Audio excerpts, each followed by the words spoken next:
looks like it's working. You good dog? You are your good dog. You're a good dog. Okay. All right. Welcome everybody to Houston with a Problem. It's late. It's Friday night. It's after dark. This week has been me having mostly a sore throat. We'll see how long it lasts. I don't know if I got a full 2 hours in my voice box. It's still a little scratchy. But we'll go as long as we can. I got my water. I ate some candy earlier. Maybe that'll help. I don't know. So,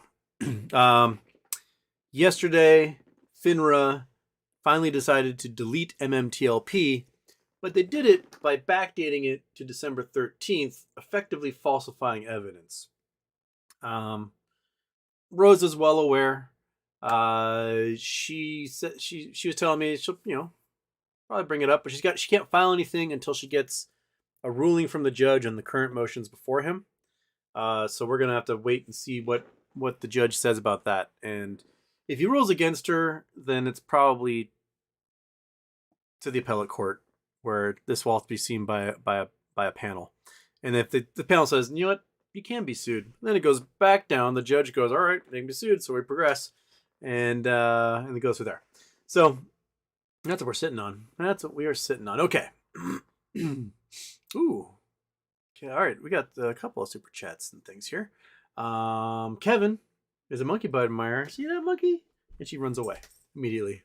Yeah. Chewing your bone. You got your bone. You can do that. You don't stare at me. Thank you, Kevin. Just in my head, my wife has a master's and teaches at CSU. She has an offer to make much more money at a public junior college. Other than wages, is one better than the other to work at? My only teaching at a school other than like an art college or a junior college, community college, was being a TA at UW, and didn't really get paid much, and it was like 700 students, which was a nightmare. Just a giant like coliseum where I was teaching in front of, which I guess is what I'm doing with you guys. There could be hundreds and hundreds and hundreds of you watching at any moment, but I don't have to grade homework from hundreds of you. And that is a nightmare. You guys, professor, if you're TA, the professor's like, it's my class, but you're teaching it today, and you're gonna grade all the homework. And I'm like, oh, cool, sweet. What are you gonna do? I'm gonna fuck off in my office. That's what I'm gonna do. And that's what they do. So, but I enjoyed teaching at a junior college. I love teaching in art college too. It was, once I got used to the fact that nobody knew math, and I had to figure out a way to teach them math that they had somehow missed over the previous, entirety of their life. It was fun. I don't know if I would do well if I had to teach like middle school or high school or something, simply because not everyone wants to be there. Like if you're teaching like an advanced course, sure, they're like, oh cool, I'm a nerd, I want to be here. If you're teaching just a regular class, regular folks, a lot of them are like, I am not college track, I don't give a shit, you're a loser, I'm out of here. But teaching at a college where people are trying to better their lives and explore things that they're curious about, they're paying to be there. So you don't really have behavior issues. Every once in a while I might run into problems where like someone cheats or whatever, and that's a pain in the butt to deal with. But outside that, I just enjoy it. And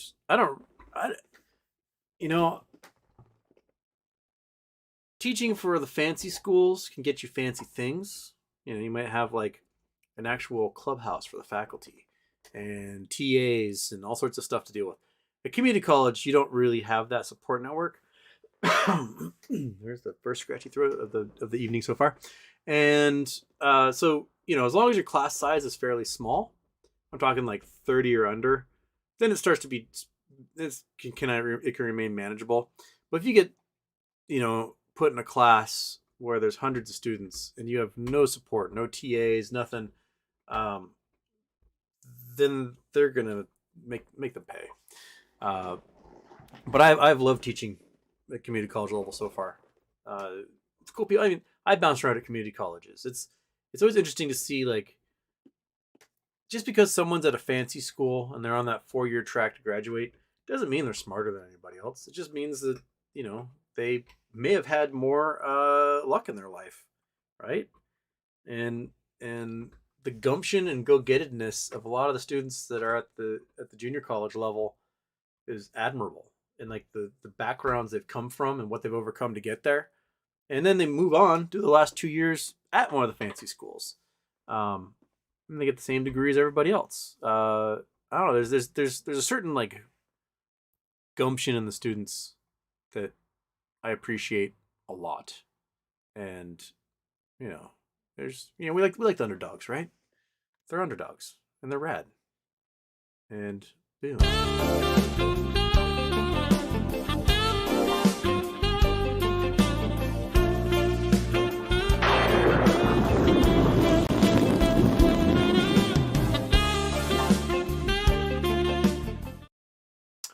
Okay. Well, click. Oh shit, I turned that one on. Damn it. Ah.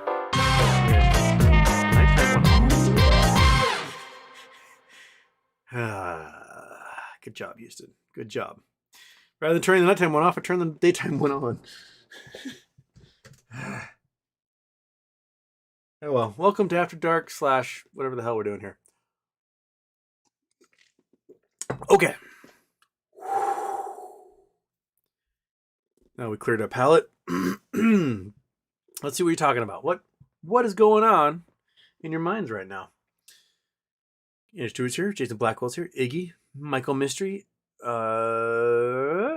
Iggy's asking Jason for a joke. Aww. Chris Collins. Thoughts on Big Brother getting pissed off? Yeah, I got someone showed me that Gardner had posted a tweet basically being like, screw you, FINRA. Do your job. And then he deleted it. So he seems to be like, he has that like Michael Burry where he'll tweet something and then immediately delete it type thing. Okay. Whereas I just get in fights with people all day long and let it sit there forever. Okay. But he's not wrong. Give us the last 2 days. Close out those shares. Get it down to the actual authorized number of shares so people can get their shares, as it were. That's all we're waiting on. And, he's echoing what we've all been echoing.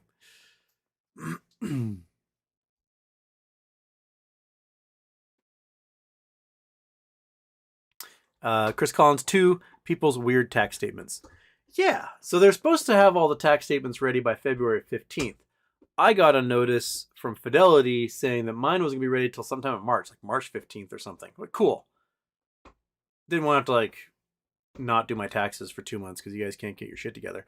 But I'm very curious because it seems to be everyone who happens to have this weird stock in their account is the one that's taking a long time to...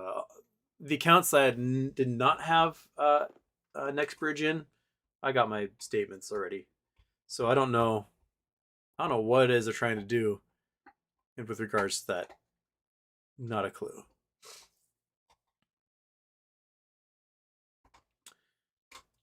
Jason Blackwell, hey Houston, you're a geologist that doesn't drink. How you reached rock bottom? Maybe other false. All right. I spent hours and hours and hours and hours and hours the other night trying to set up let's see if we can what I call it,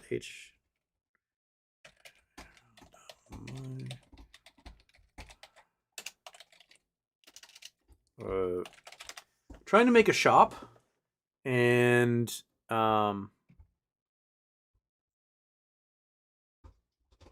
it took me forever to do.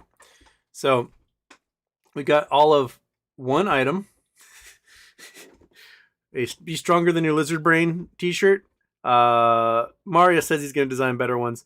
We're going to have others. I got someone sent a design for my fish wears a mattress shirt with the little girl with the fist in the air yelling in Japanese, my fish wears a mattress, and an entire crowd behind her going, my fish wears a mattress. They're silly. They're stupid. But that that's there. It's supposed to be linked to the YouTube, but it won't do it. And there's a current ticket escalation with YouTube helper people, the customer service, and they're trying to figure out why it won't link. I don't know. Like, do this. I did that. Still won't link. They're like, huh, well, we'll have an engineer do it. So there'll be more. I want to have lots of goofy stuff. And then this is, I was making Dolly design it because I can't draw. So that's the one that ended up working. Originally, it was be stronger than lizard brain. You are Bont, you be Karu, you Betran, your bird. This one's like, hey, you're you, bong tear you, it the you bonk. This is just one of the ones from V. I don't know. Anyway, there'll be more, and they'll be funny, and I want to have ones with monkey butt on them, and it just took me so long to like even get that up and loaded and figure out how to make it transparent, and that sucked. But hey, it's up there. It's doing things. I don't know how I got there. But anyway, that's that. And people who have, I can't remember which membership it is, the third membership level will have discounts once I can get it hooked up to the thing. And I'll try to make it like a significant discount, like paying at cost type thing. So, yeah, there we go. Okay.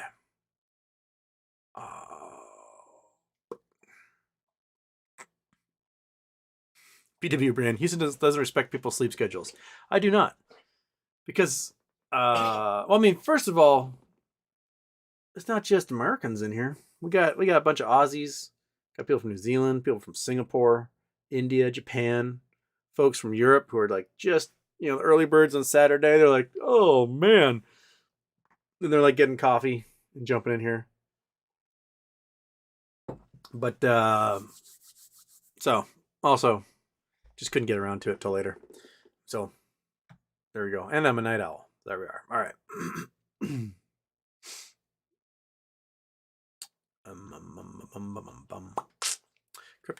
Andrew Stewart, Houston, best TV theme song. And can we crowdfund LeVar Burton to sing Reading Rainbow theme in front of Florida State Capitol?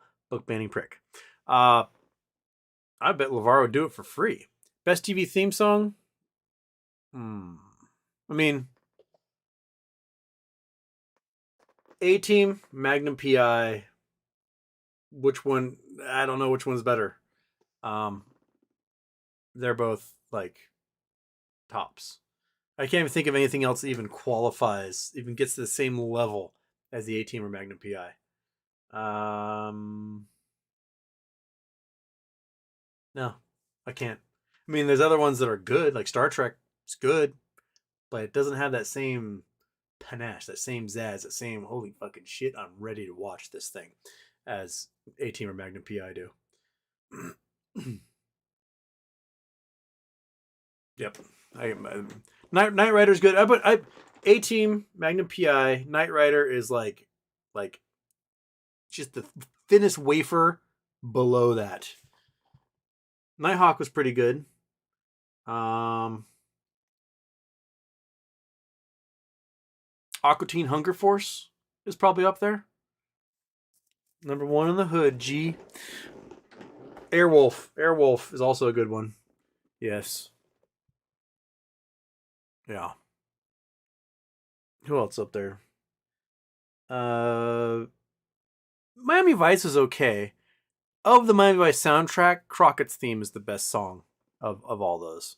And Evan was pretty good. There was a episode called Evan, and there was this theme made just for Evan. And that was pretty good, and you never heard it again after like season 2. Jan Hammer.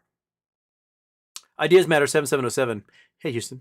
Seems FINRA tried to retroactively instate a D1, make it back to 1213. Now it seems the same D1 has disappeared. What do you think are the implications? I think the lawyer was like, you dipshits never deleted this thing? What were you thinking? And then some manager was like, oh, let's go and delete that thing. And the lawyer's like, you idiots, you just made it even worse by falsifying evidence. Why would you do that? When, oh, delete. None of them are like, oh my God. It's already been recorded. People have already seen it. They're So the lawyer's probably pulling their hair out and screaming and yelling at various boneheads in the bureaucracy. And that's probably what's happening. If it is, I haven't checked to see if it's disappeared again. But if you're gonna delete, you make it today's date. You don't try to backdate it to 2 months ago. Like you're not, writing a check from the future or something. I don't know. Money over Mayo. Any news on No Labs and GMG? The last thing I got from No Labs was their quarterly earnings, which is just, they don't have a product yet, so they're just spending money on R&D. So like, hey, we spent like $3 million. We got no income to show for it. And their CEO is now just basically like head of science or something. And then the chairman, Ron Erickson, is now CEO again. He's the founder of the company anyway. And they're moving on to phase 2 trials for their device, which I think is the first phase of the actual apparatus, like the designed apparatus that will go on people to measure their glucose levels. And then GMG, I'm not sure if it's their company that's producing the battery or not, but CAT, like the company that makes caterpillars and things like that, their power tool unit now has graphene batteries they just released. And they charge in 1/3 the time and hold twice as much energy as lithium. So lithium is on its way out. Everyone who's like scampering so hard to get lithium right now, in a couple of years when graphene batteries become the norm, lithium will be toast, because graphene batteries do not require mitigation. Like they're not a fire hazard. You don't need to heat them or cool them. They work across a wide range of temperature bands.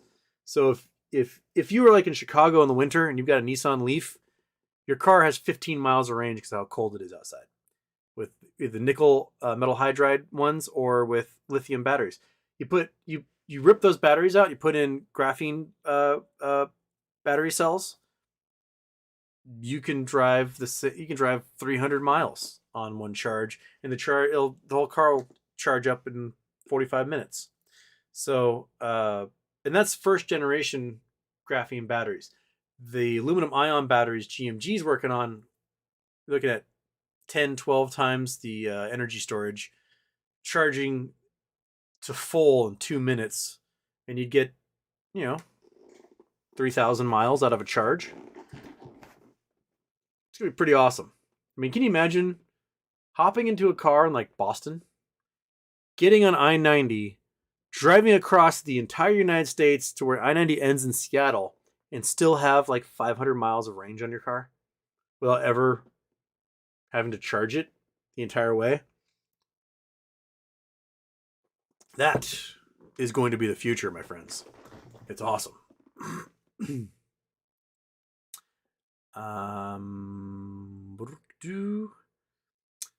Yogi, will Acme parent company be reporting increased revenues in the next earnings call? I think we're at a turning point. I don't know if it'll be next earnings call, but there's word that just got a huge contract from a G10 country. So that might be in the following earnings call that they announced that they've got that huge contract, and it ticks in there. So it'd be Q1 earnings.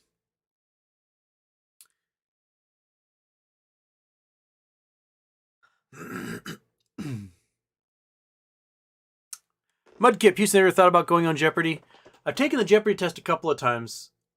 Thing is like I took the Jeopardy test back when there was only one day a year to take the Jeopardy test, and I rocked the test, and then was not one of the like a lot of people rock the test, and then they have only so many spots, so they pick a few of those people who rock the test to go on the show, and I was not selected for that. Now the Jeopardy like a test available anytime, I've not done it, so I need to do the Jeopardy anytime test again and just go do it, and talk to Buzzy Cohen about buzzer strategy, because I've heard buzzer strategy is because everybody up there is a quiz master. They go to their pub trivia, they dominate, and then what it comes down to is two things: how are you under pressure in front of a camera, and your buzzer strategy. From what I've been told, hanging out with Jeopardy champs, is that you do not click the clicker until the host is done reading the question. And then you want to click that thing as fast as you can, because there's apparently a delay. So if you click it, there's like 2 seconds before you can click it again, it'll register. So if you click too soon as they're reading the question, and he ends the question between the time you clicked and when the 2 seconds are up, then the other person who clicks right at the end will get it. And that was like the thing that Ken Jennings had mastered over everyone else, was the clicker strategy. His was like superior to everyone. So he'd always click in first if you knew the answer to something. So yeah, I'd love to go on Jeopardy. That'd be fun. The other day I was watching and I was like, my mom was like, "You can crush these people." I'm like, I know. So one of these days I'll get on there. For those who don't know, I did a pilot for a TV show during COVID. Like, would have been what, November 2020? Yeah, it was before vaccine. So November 2020, I did a pilot for this kids show, and Buzzy Cohen, who's a grand champion of Jeopardy, and he's hosted a couple of times. He was the host of this show, and then we had another Jeopardy champ, Bert Thakur, who had gone viral a few weeks previously because he was, I think he was like the last champion that Alex Trebek had anointed. But like he told the story about how when he moved to America, he learned English by watching Jeopardy, like sitting on his grandfather's knee and watching Jeopardy, and it was tear wrenching and everyone was crying.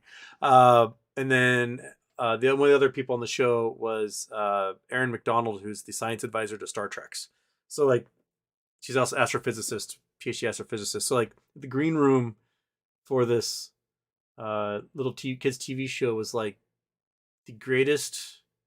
I've not been able to nerd out like that with true, honest to God nerds in a long, long time. It was, oh my goodness, was it just wonderful. Absolutely. Oh man, it was. I've not been able to nerd out like that since. Just be able to like talk at a level of science and everybody in the room go, "Yes, I understand exactly what you're talking about." And me going, "Oh my gosh, I have to dumb it down." Oh, this is so great. But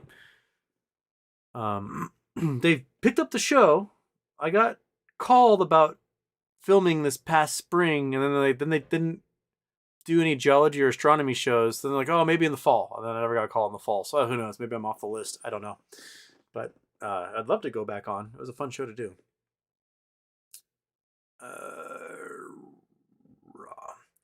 Julianne, what's with this little isolated bit of Kentucky? I don't know. Let's find out. Kentucky. Bam, bam, bam. Wait, you didn't turn on. Turn on. Bam. There we go. Let's go to Kentucky. Boom, boom, boom. Across the Atlantic from Schlong Skate Park. I used to live in Kentucky. Oh, this is Oxbow. So, see this big deep Oxbow? When you have a meandering river, so it's pretty flat, and the river shape gets determined by two things: the constant flow and flood stages. So, if we pull out, we can probably see there's probably Oxbow lakes around here. So you can see the border, and how the border doesn't necessarily follow the actual river itself, because the border was made during the old version of the river. And you can see here, all these little swirly bits. These are ancient channels for the river. These are little oxbows. And there are things called oxbow lakes, where sometimes you might have an island like this, a little peninsula, and during a flood stage, the river just cuts the sucker off and goes, "Oh, that's easier. Let's go between these two." Because the way it's flowing is that you have the Mississippi River's coming down from the north, and it's cutting into this side as it hits that corner, and on the flow down, it cuts into this side as it takes this corner. So it's slowly eating away on both sides, and eventually it will cut this off. So these little farm fields right here, someday in the future, there'll be a flood event or something, and it'll just wipe these suckers out. So if you are one of these little houses in here, you might be the Mississippi River at some point. And then this area here, this will be an oxbow lake. that forms. So this is Oxbow Lake right here. This is a former cut and wash of the Mississippi. So now you have this weird little Bowie Lake that happens. And you can see there's more oxbows in the Oxbow Lake here. There's one kind of formed here. These are all old former channels. And this only happens when you get to a flat region with a whole bunch of sediment and the river is allowed to kind of meander. And every single time the river floods, you're going to get the formation of these oxbows. Flooding is mitigated a lot more than it used to be because of damming and drawing of water for irrigation and things like that. There's a really cool example of the river changing course in Honduras.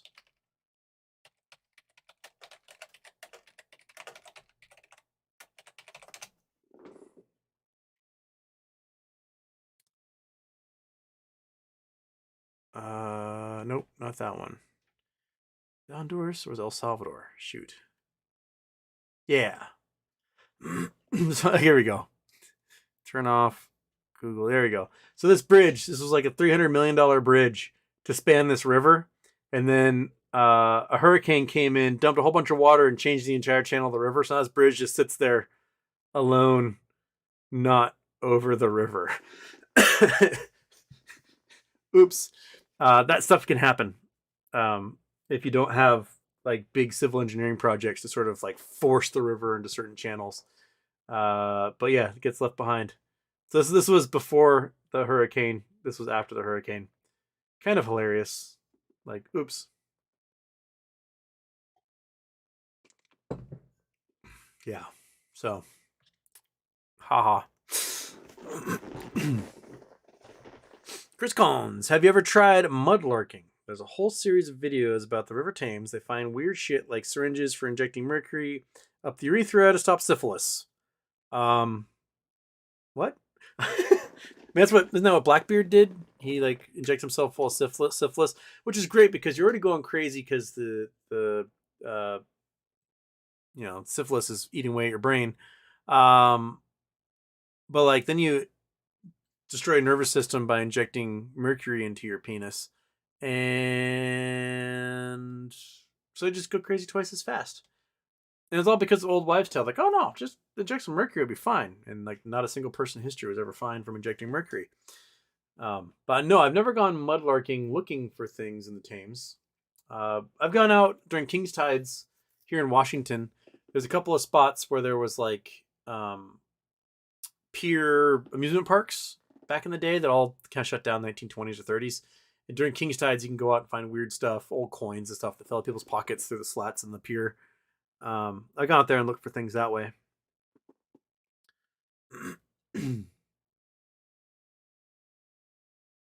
Diane B's still awake. She's in Ohio.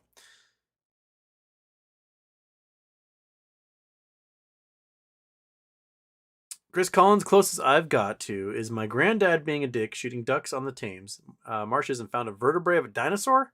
What? Okay, finding dinosaur bone. That's up there. I've never found a dinosaur bone. I'd love to find a dinosaur bone. I mean, how many people can say they found a dinosaur bone?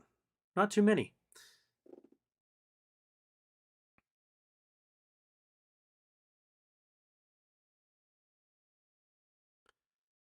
David Zandez, Houston, is it true that trading cannot resume until NextBridge puts a price on the 40 million shares? Thanks.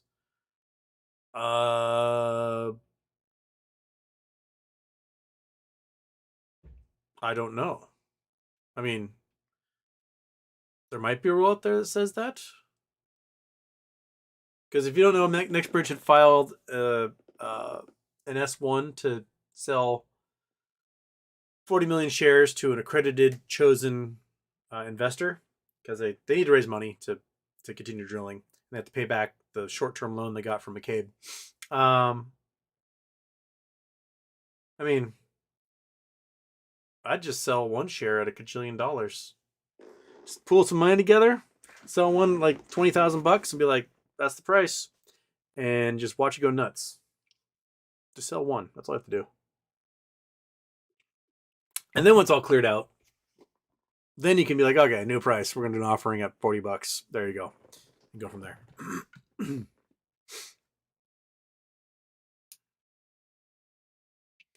Tristan Cates, is LICN going to squeeze like HKD?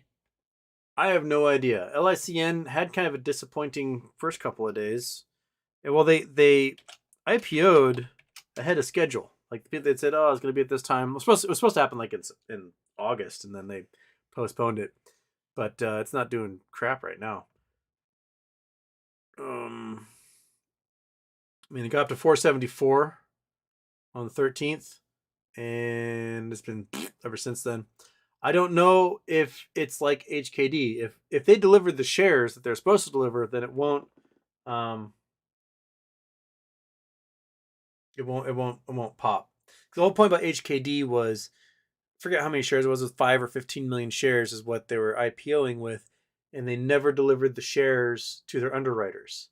And the underwriters had promised all these shares to people. They had sold a bunch ahead of time, like, hey, get on this IPO, buy some shares.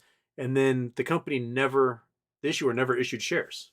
And so they had an immediate squeeze because there were no shares available, and they had to close their positions because they'd promised all these shares to people, and there were no shares to give them. And that was the entire thing that got them going. So if Lycan China provide the shares, then this is what it will do. There was what was the stock yesterday that shot to like $2,000? Another Chinese one. Went from like $4 to $2,000 and right back down again. But man, it's weird. I don't know. Carlos Cruz, TW Blake Park, Australia. Well, let me send coordinates. TW Blake Park, Australia. Boom, boom. Google Earth. Shaboink. Lamb. Spurum. Flying somewhere. Oop, forgot to turn the Google Earth on. There we go. Across the ocean we go. Splap. Where are we? Melbourne? Melbourne? That is a penis. Schlonger, schlonger, schlonger. This is the dog park, and they made at least 3 wieners. And the dog, what do they make it out of? Is this the mower? Did the mower do this? Just one big long. How come this one only gets one? Good job, grounds crew. See that sucker from space? Are we in Melbourne? Melbourne? We are. We are. Good job. Good job. I love it. Like, abuts this little industrial park here. It's like they practiced. And like, you know what? I think we can do a big one now. And I'm surprised there isn't one that just takes up the entire park up here, just letting it go, natural progression. Or work back down again. Good job. Oh, cat's here. Hi, buddy. Yeah. How are you? How are you? Oh, kitty cat's here. Look, some wieners, kitty. Real wieners up there. Okay. Good schlongs. Good job. Good job, Carlos. Okay. See, hey, Houston, are you voting yes on AMC? I'm leaning towards no. I voted yes, simply because, if anything, it gets me out. I still am not holding out much hope that Adam Aaron's not going to dump to hedge funds. If he doesn't dump to hedge funds, cool. But I just don't have the faith that he won't at this point. And it's really funny. I talking about Adam Aaron selling directly to hedge funds and like my faith not being in him to not sell to hedge funds again. And AMC Bigums came on. He talked about like this is what should happen. And I agree that's what should happen. But I just don't think that's what's going to happen. Oh, hey, buddy, you're gonna rub your head all over the dog cam. There you go. Especially after he already reneged on like the don't sell for 90 days, and he's like, okay, you can sell 26 million of them before then. It just shows him caving to these hedge funds every single time. And but anyway, I finally discovered like YouTube holds a whole bunch of comments, so I don't see these comments pop up. I'm like, oh, comments, see the comments of the videos. And there's like hundreds of comments that get held by YouTube for review. 99% of them are totally fine. But then there's a section that's like inappropriate comments hidden for review. Holy smokes. Marius made a rather inflammatory title for one of the videos that was like, sorry, AMC, Moass ain't happening, was like the title. There are some really just fiery, angry people in there with all sorts of cussing going on. But I get it. Like, they invested, a lot of them, just a ton of money. And right now they're incredibly underwater. A lot of them bought at $25, $30, $40. And the stock's at $5. They've lost, 90% of their investment so far. And they're hoping to get it back. But the thing is that unless you are absolutely loading up on Ape right now and lowering your average, unless the stock price is $400 after the recombination, which it won't be, you're not getting your investment back. You're just not. Well, because what's going to happen is that they're going to combine them and then do the reverse split. And when they do that, the stock price will be like 10 times what it is now. So if the stock's trading at $6, it'll be $60. Cool. But that's 10 shares now equaling one share at $60. And your cost basis might be at $200, $300, $400 at that point. And the stock price is not going to go up from there because Adam Aaron's going to dump another 1 or 200 million shares to try and make the $3 billion they need, $4 billion they need to pay off a significant portion of their debt. And yeah, he could sell it. People could buy it. It's going to come out to an average of, $1,500 to $2,000 per current shareholder if he sells at the market, just to retail and things like that. I don't know how many people have that kind of money left to pick up that many shares. Hopefully he'll wait until after everyone gets their tax refund back, so they got some cash in their pocket. Doesn't jump the gun. But I still think he's probably going to go to a hedge fund. He's going to say, hey, you guys want to buy $2 billion in my company? And then you go, totally, buddy. And they'll buy it. They'll lend it out and they'll dump it. And then they'll short the hell out of the stock from $60 back down to whatever they can. And that's my big fear. So, I'm sure Marius will cut this up, put a provocative title on it, and then I'm going to get yelled at by a bunch of people again. Chill. You sold out. Sorry, man. Like, I'm not going to lie. It's... Adam Aaron just sucks. He sucks, man.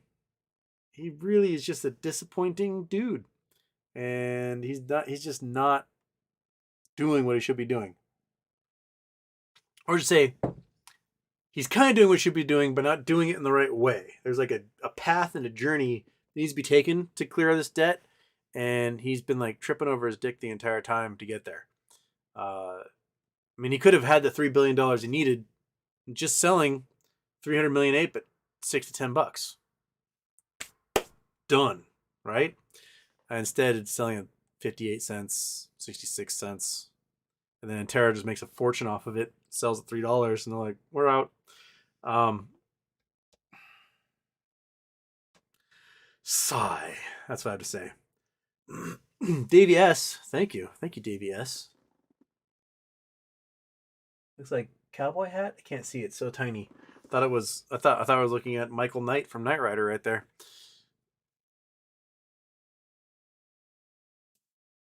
Chris Collins, is the Nazca plate as bad as Cascadia plate? The subduction zone, as well as has some blinders in the past. The cliffs of Lima now have thousands of tons of extra weight from the high rises in the soil. Nazca plate's brutal, man. We can go look at it. Want to look at it? Let's look at it. Let's look at it. Because you joined the Pen 15 Club. We should look at it. Okay, so here we are in Australia. I gotta go flying across the ocean again.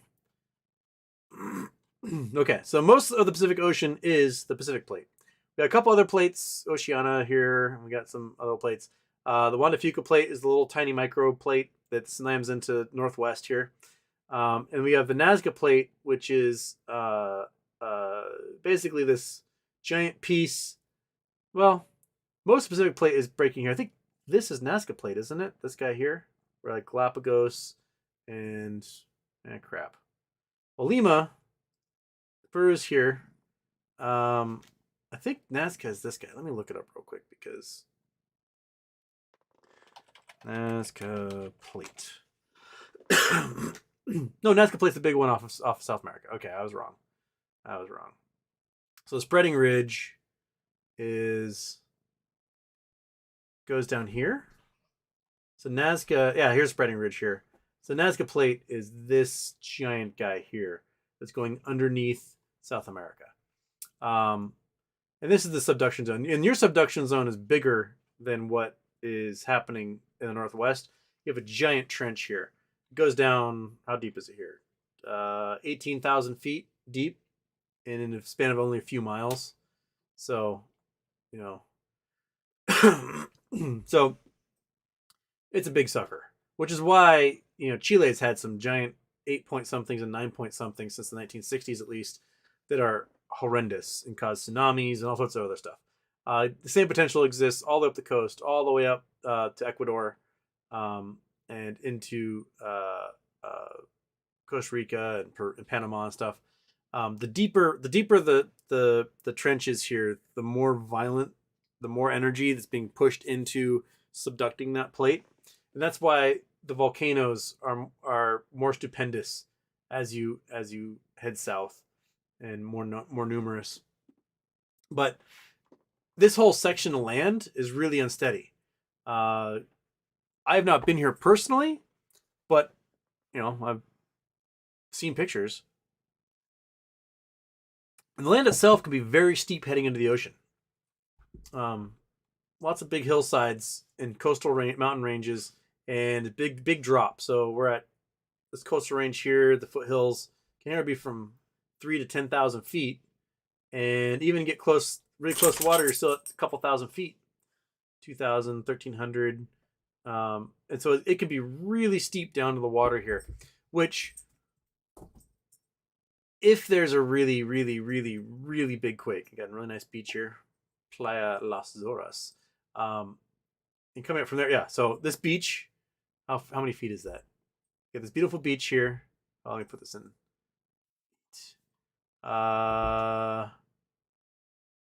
So in about the span of a mile, you go up a couple hundred feet. In a mile and a half, you're at 1,000 feet. Cool. Yeah. So very steep along here. 600-700 feet right next to the ocean. 600-700, 200, 400. Here's the little valley goes up the river system. And then boom, back in the hundreds of feet again, right next to the ocean. Very steep.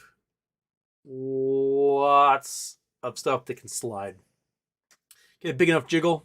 Get a 9.0 somewhere along here. A lot of that stuff's going to calve into the ocean, and you can get, even steeper cliff lines along the ocean, especially if a huge wave comes up and eats away at a bunch of it. Because there'll be a lot of energy. This thing uplifts a few feet on this end of the trench because more stuff dove underneath. It's going to push a wave that's just going to gobble up every town and beach along here in just a matter of minutes. It's going to be pretty gnarly. So there's Lima out here on the coast.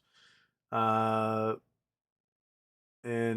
the hills around Lima are pretty steep as well. A couple thousand feet there. Probably have a lot of construction. It's probably not the best construction. I bet the downtown area probably has, modern buildings and whatnot. But out in the hinterlands, probably a lot of construction, not too different than what we saw in Turkey or in Iran, or in even Haiti for that matter, that can collapse. I'll just make sure that your own home personally shored up pretty well if you're in a place like this. And because this is so low, well, you're a couple hundred feet here. But right along the water, anything along here. Well, these are cliffs. Are these all cliffs here? 20 feet, 30 feet. Okay, so it's basically a hill. So it can get steep there. 76 feet. These guys are going to be fine from a tsunami. But yeah, just pay attention to construction. Make sure you have a good foundation and good shear strength.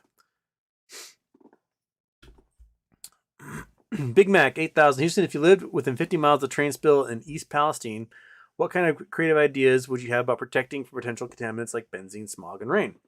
Well, the acid rain problem has probably moved on. That was mostly in that big plume that's since blown eastward and mixed into the clouds and dropped the acid rain already. So the acid rain stuff, that's happened. Things like benzene, the polyvinyl chlorides, the phosgene, that stuff, that's going to be getting into wells, food, stuff like that. There aren't too many creative ideas to avoid that stuff. Once benzene is in the ground and it's in the groundwater, that's kind of it. You gotta either drill a well way deeper, go down 1,000 feet or more to get your water at that point. Because once benzene entered your well, there's not really a way to filter it out. It's just there, and you're screwed. The benzene itself, some people said that yeah, there were 2 cars of benzene, but they were mostly empty, or they had been emptied, so they didn't really leak much. But it doesn't take much benzene to enter the water supply to start producing cancers like crazy. I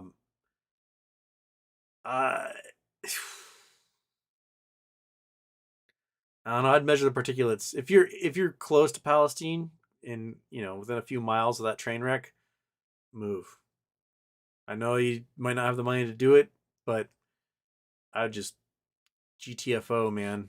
I'd head west from there, away from wherever the plume was, and just leave. It's pretty bad, and they're gonna downplay what spilled, what effects it had for quite some time. It's going to take probably a 20-year long lawsuit before a lot of the deleterious effects of that contamination is known by people. And a lot of the stuff, like the family pets, their livers are exploding, they're dying, or the fish are dying and stuff like that. They don't necessarily have advocates like a human does. So when it starts happening to humans, children playing in fields at school, drinking water out of the water fountain and stuff, and then they start getting like these weird aggressive leukemias that in clusters, that's when people go, oh, EPA lied, and we're gonna have to like sue everybody, and it's gonna be a long, arduous process. I mean, just watch Aaron Brockovich. It's a 20-year fight to win against that power company, PG&E, for the contaminants they put into the groundwater of all those folks. And because no one wants to admit it, everyone will like bury the papers. Oh, this looks really bad. That's an outlier. We'll test it again in a year. That seems to be what they do a lot. Yeah.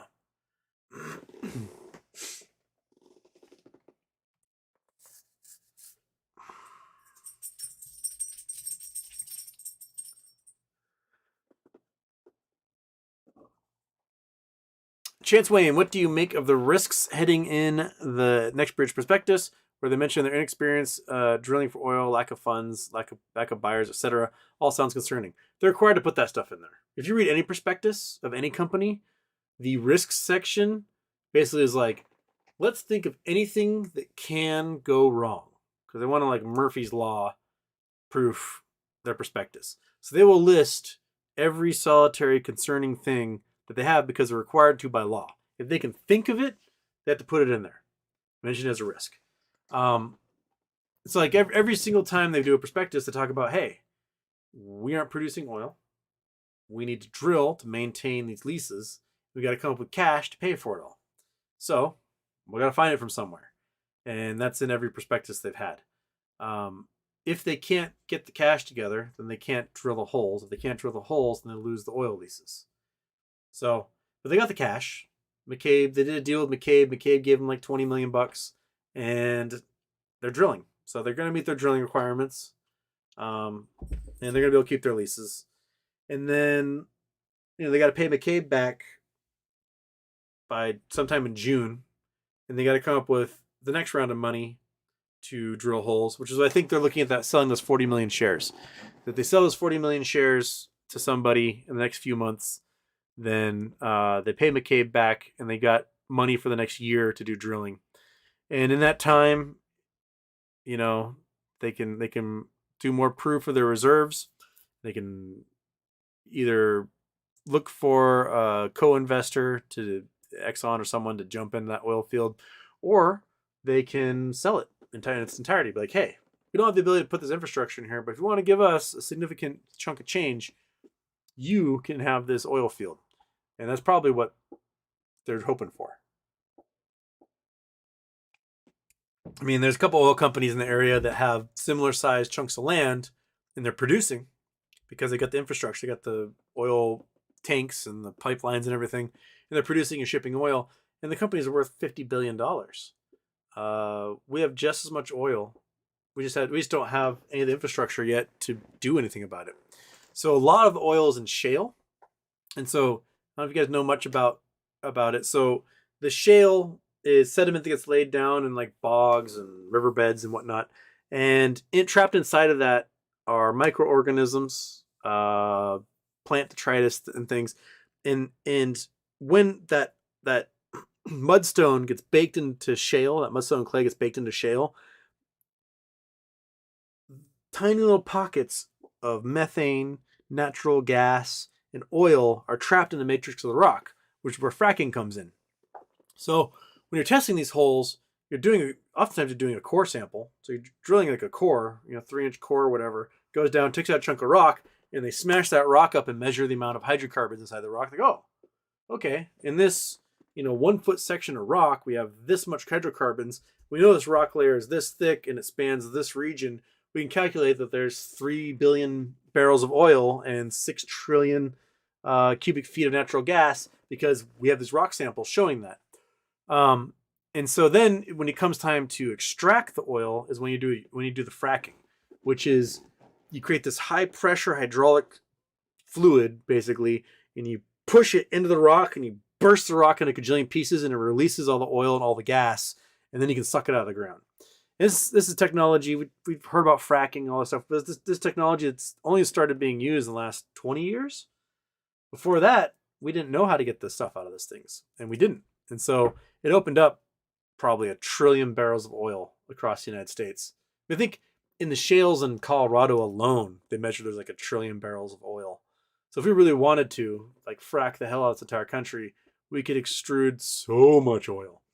But we've also shown that the fluids we use to fracture the rock, gets in the groundwater and does all sorts of horrible things. Across Ohio and Oklahoma, they're having earthquakes that never happened before because we just messed with the rock strata with all this fracking.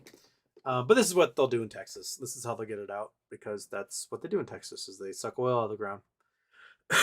But it takes time and money, and that's the big risk that NextBridge has, is time and money. Every year they got to drill those holes. Every year they come up with the cash to drill those holes. And without having a way of selling that oil, getting the oil processed, then they got to keep borrowing to do that.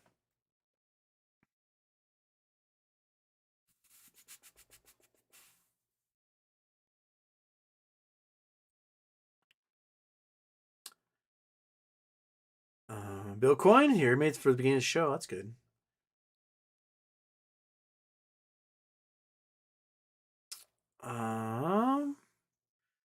Wait, did I get everything? Did I miss a? No, I got all the super chats. Okay.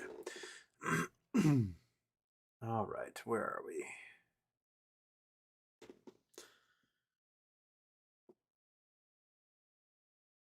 Ron Johnson, how real are the murder charges against Fauci, Dazik, Barrick? Do you still believe the COVID vaccine mandates? The murder charges are not real at all. That's all conspiracy hooey spread on conspiracy sites. Yes, I do think everyone should be vaccinated. The data, I mean, we can look at the data right now. We can show just how incredibly well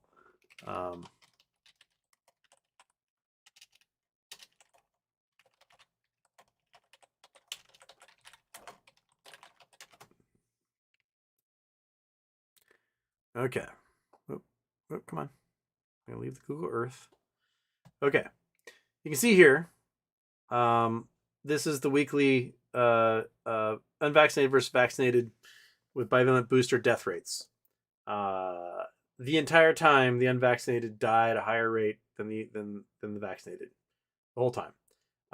This point in early 2022 was the Omicron uh, uh, wave, and that was the biggest killer out of like the whole thing. And those with the bivalent booster are even lower than just vaccinated without the bivalent booster. That seen down here, you see the numbers. So the thing is that Omicron, if it was going to kill you, it got you basically. And so a lot of people, the survivors after the wave, there aren't too many left that were susceptible to death. And that's just the way it is, man. It get vaccinated. Don't go to the hospital. Don't orphan your family. I don't think it's that hard to do. Just sit there and they go poke in your arm and you go home. It's free. Done, son. Right, Kat? Speaking of which, I gotta get you your rabies vaccinations end of this month, beginning of next month. Crap, I need to call the vet. But anyway, you guys can get shots in your butts. So it's good for you.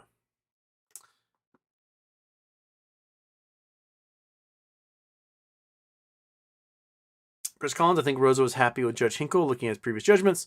Let's hope he doesn't just take FINRA at their word and listens to Rosa. That's the important part. If he just goes, well, FINRA says they're immune and doesn't do his homework, then Rosa's screwed. If he does his homework and goes, oh, yeah, that looks like they can be sued in the right circumstances. So then she's doing all right. Corletto 46, does Houston have P.O. Box? Where can we send our own shirts for him to wear? I do. Oh, and then BW Brand put it in there. It's in the description. P.O. Box 4645, Rollingbay, Washington 98061. Right, Kitty? Right, you haven't got, there's some cat toys, I think, in one of them. I think Mystery Michael. Michael Mystery sent you some, right, buddy?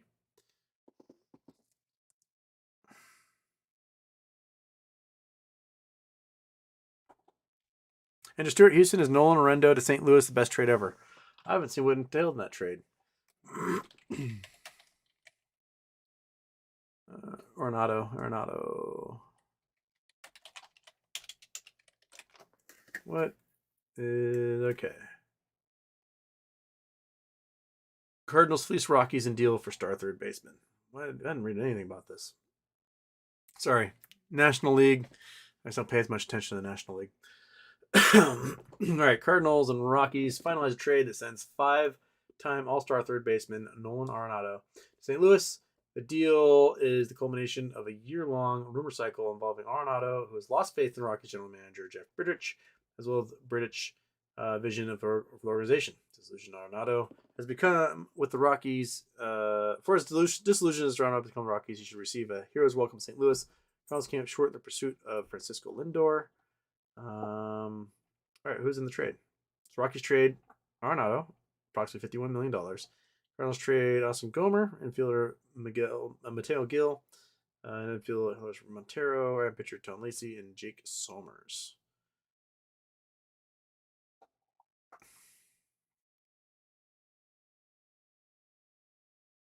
Well, it's a big deal. Arenado had a off year this year.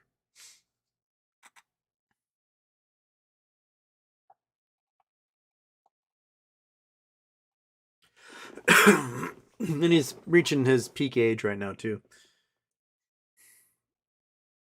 All right, well, they gave the Rockies an F grade for this trade. Wow. Okay. Well, I mean, the Cardinals are always good. Cardinals are consistently like the Yankees of the National League. Are you defuzzing that ball, monkey? Are you gonna put orange fuzz everywhere? Are you gonna eat it? Oh, just hearing what sounds like Velcro pulling up, just monkey defuzzing the tennis ball. Which means I'm going to clean that up later. Andrew Stewart, it's a good trade. Looks like they got a lot of production for not much in the end there.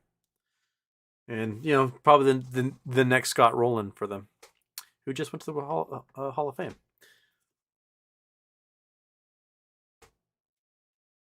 Okay. Daddio357, Houston. Rumors attorneys are working on a settlement for MMTLP. Have you heard this? And what do you think is the minimum our side would settle for? Not financial advice. Thank you.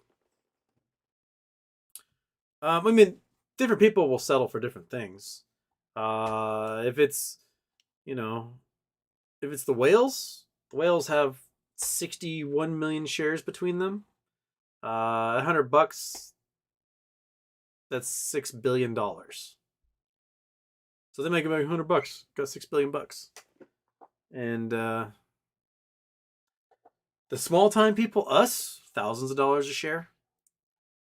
And if the rumors that lawyers are working on a deal, then why haven't they contacted Rosa about that deal? Wouldn't she be a lawyer on that deal since she's actively suing right now? Hey, we have a settlement offer for you. We'll offer you this much, sign NDA, get the hell out. That's what I'd do if I was FINRA. Get her to shut up and go away. Pay her off. Have her sign the NDA and move along. But they're hoping that the judge will just throw it all out. But I don't. I mean, if this were to go to market, we'd be getting thousands of dollars a share. We'd be fleecing the hell out of these hedge funds and brokers and everyone else.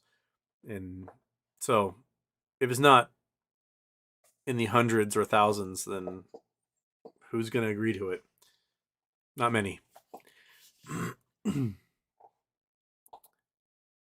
TKK is one of the early morning risers in Denmark.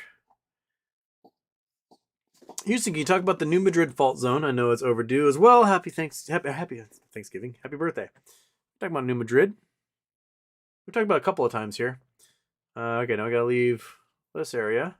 We got to go to the weird fault in the middle of the country. New Madrid fault.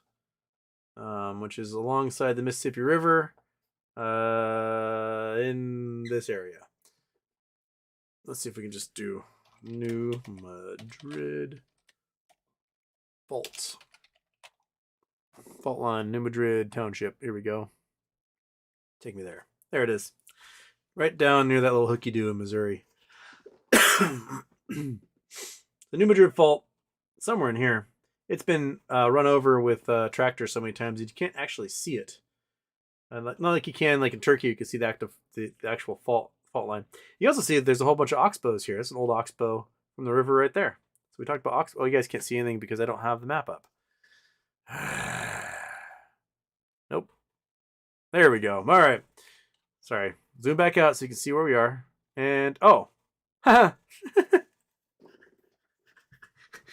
That's right by that actual oxbow we were looking at earlier. Was that weird? That's so weird. This is the literal land we were just looking at. Right next to the Madrid fault. That's so weird. This is where Julianne sent us earlier. Julianne sent us here, right? Make sure I'm. Yeah, Julianne. She sent us to this oxbow right here. This exact oxbow, and right next to it is the New Madrid fault. Crazy. That's so. What are the odds, man? Probably because someone saw New Madrid there and then put it. Okay, that's probably what happened. All right. But anyway, New Madrid fault is an ancient fault. It last triggered in the 1815 was the big New Madrid quake. Shoot, let me look it up. New Madrid quake. 1811. 1811, 1812 Madrid earthquakes. So this was the frontier back then. This was like super frontier, early settlers, you know, untamed land according to the early settlers, even though there are thousands of people already living here because they've been living here for thousands of years. And, you know, people said the earthquake was like 10.0. No, it wasn't. It was probably like 8, maybe 8.5 at the most. It did ring the church bells in Boston, which is pretty crazy. And the Mississippi River ended up flowing backwards because of the uplift that happened, and opened up all sorts of ruptures, and all these artisanal wells popped up and flooded a whole bunch of early farm fields, and a lot of settlers died. They died from the flooding. They died from their little log cabins collapsing on them. And when the next wave of settlers came out in like the 1830s, when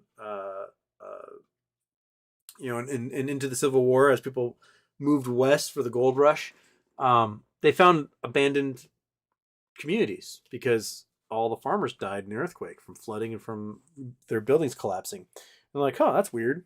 We've got a foundation for a house. We'll just use all this timber and we'll build a house. And a lot of that happened. The fault itself is a strike slip fault. I can't remember the exact fault formation.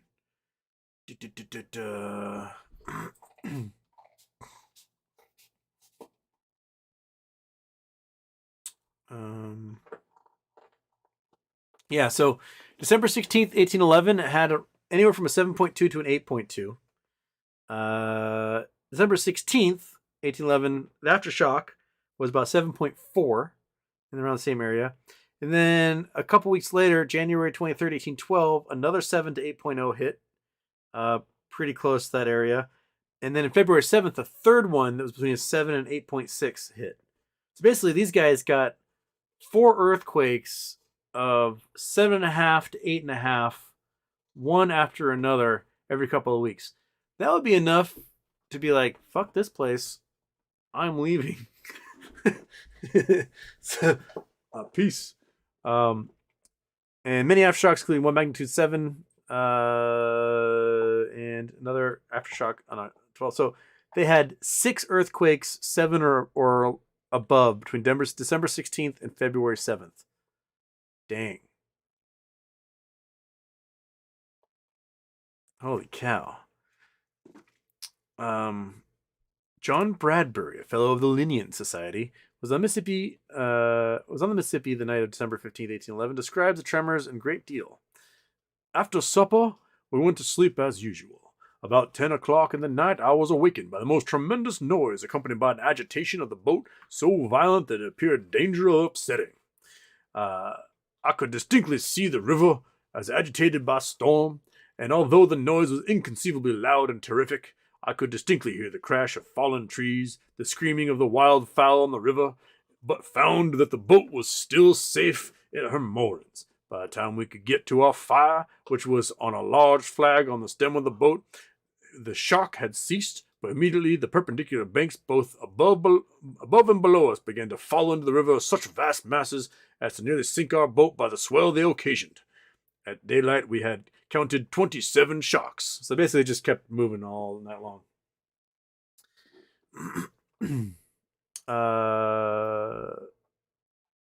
The way they write back then. This one is from Eliza Byron. On December 16th, December 1811, about 2 o'clock a.m., we were visited by a violent shock of an earthquake, accompanied by a very awful noise resembling loud but distant thunder, but more hoarse and vibrating, which was followed in a few minutes by the complete saturation of the atmosphere with sulphurous vapor, causing total darkness, and the screams of affrighted inhabitants running to and fro, not knowing where to go or what to do, the cries of the fowls and the beasts of every species, the cracking of the trees falling, and the roaring of the Mississippi, the current of which was retrograde for a few minutes owing to supposed to an interruption in its bed formed by a scene truly horrible. Yeah, pretty awesome.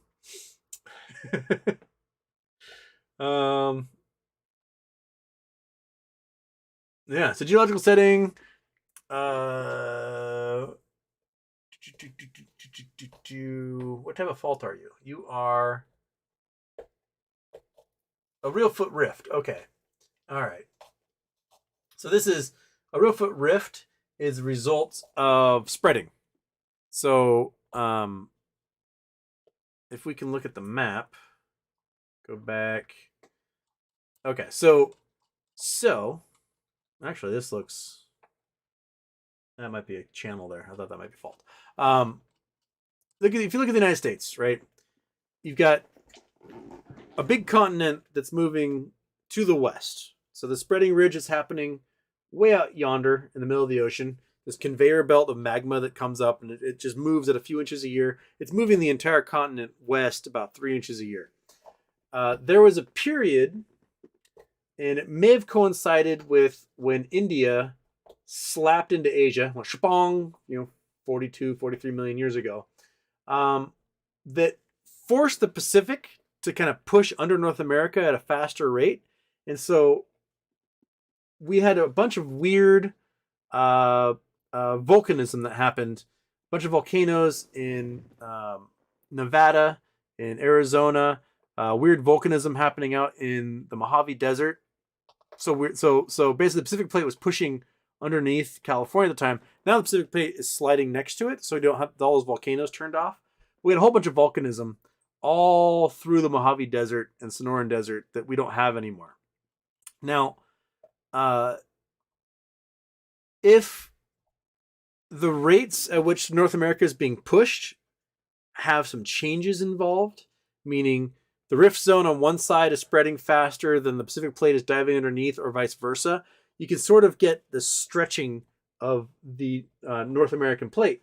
And we did have a rift zone form basically from Canada down through Minnesota, and it tried, I don't know, around 50, 60 million years ago to rip apart North America. And we had these crazy flood basalts happen in Minnesota that have since been covered by trees.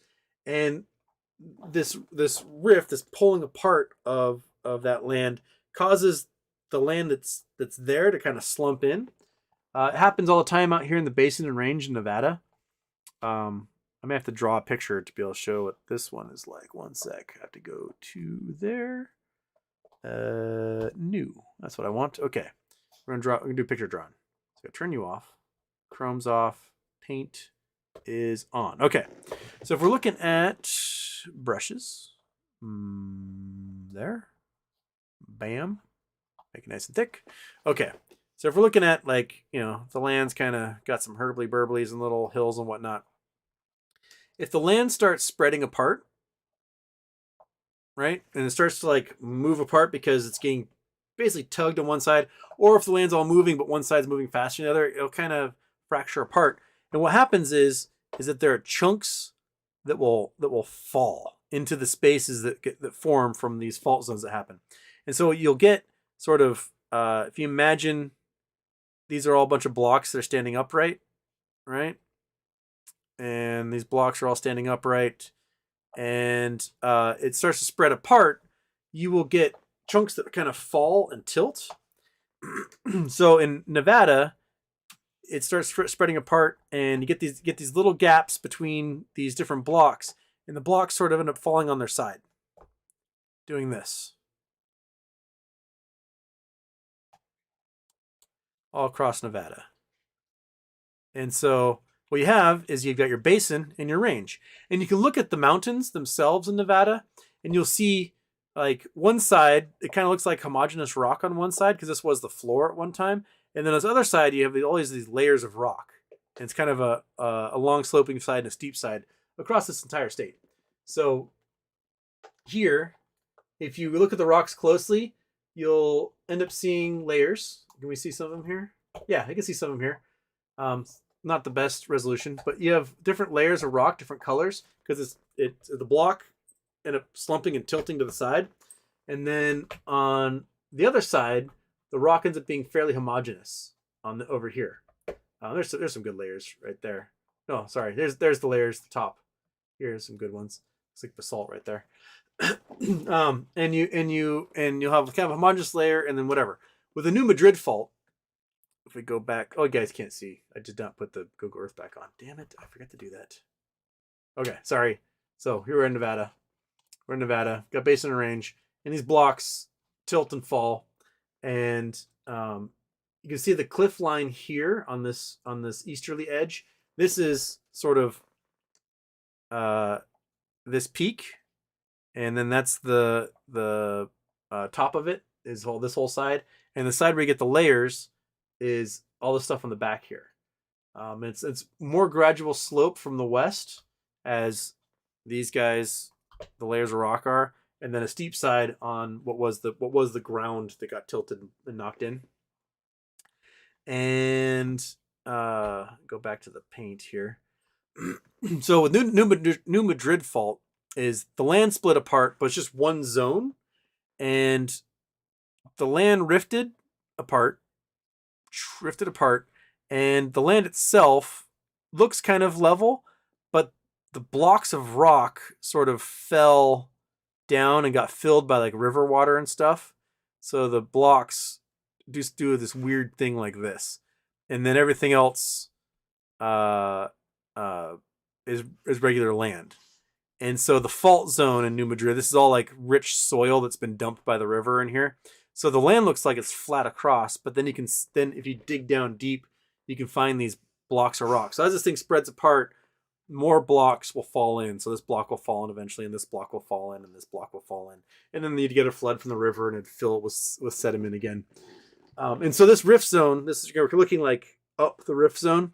This whole thing would extend in a long way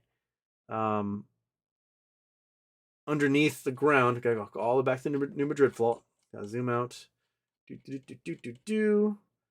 Go back in here.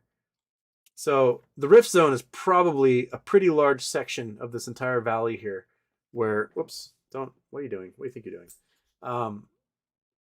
Where the continent tried to rip itself apart at one time, and the continent's still moving. It's still moving across the ocean. It's weird to have earthquake zones that aren't where there's active mountain building, but this is one of those places. Just like the rift zone in Africa. Like why is the continent trying to rip itself apart here? Because it is. The other big earthquake we had around this time was the Charleston earthquake, which, for the most part, mountain building is pretty much done on the East Coast. It's complete. There's not really much need to build mountains anymore because it's not smashing into anything. It's all erosion. But that erosion does cause rebound of the soil, which can make for some rumblies. But the Charleston earthquake was huge for this sedimentary flat, look at the size of the continental shelf out here. It's just gigantic. It should be just erosions. But you still can get freak earthquakes in places where you don't expect it. And this rift zone is definitely one of them. And man, my voice.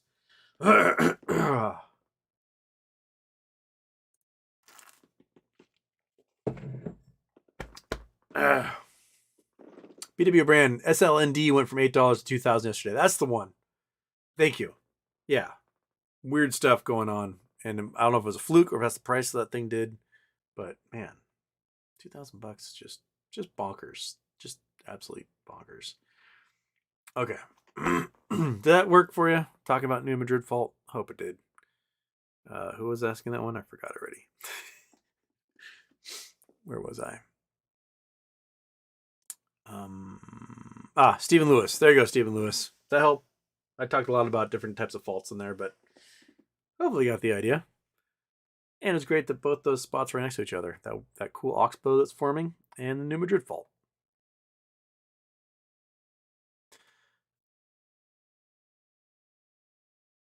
Okay. Hi, Monkey. How are you? Oh, Mission Impossible is another. Yeah.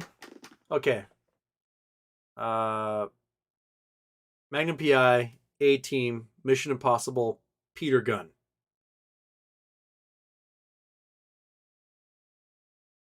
Right? That work? What about Secret Agent Man? That one too. That was also pretty good. Secret Agent Man. Samurai Pizza Cats. Aqua Hunger Force. Monkey, quit being a dick. Greatest American Hero is a good one too. It says Mel Johnson, Houston, thoughts on 3D printed homes of the future. Saw Icon at South by Southwest last year. It's mind blowing. Pretty cool. It's like seen the concrete extruder ones that like You just sort of lay down rebar and it starts just building rooms and stuff like that. Pretty neat. I think it's a great way to do fast construction so long as you have access to the cement and keeps going. Beverly Hillbillies. Beverly Hillbillies is a pretty good one. Yeah. I mean, if you're going to do Beverly Hillbillies, then you're going to have like Addams Family and Flintstones. Those are, Batman, right? Spider-Man, Amazing Spider-Man. We have like top tier, second tier. We have to make a whole like March Madness brackets to really determine which ones are the best of the TV theme songs. Even simple ones like Dragnet, right? Right, Monkey? Right? You bothering that cat so much that he wants to hide under the desk? Is that what you're doing? Yeah, you're having a good time, aren't you? Okay.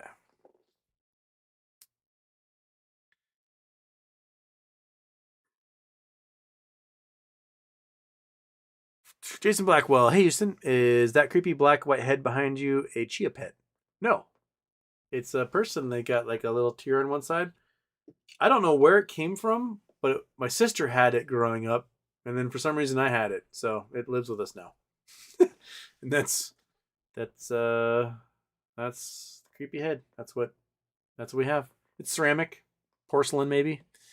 Mm.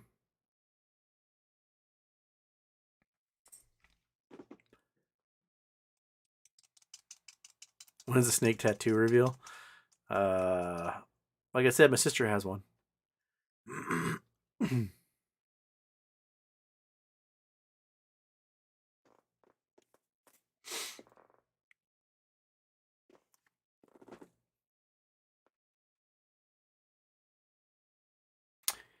BW brand Mike Stritsky.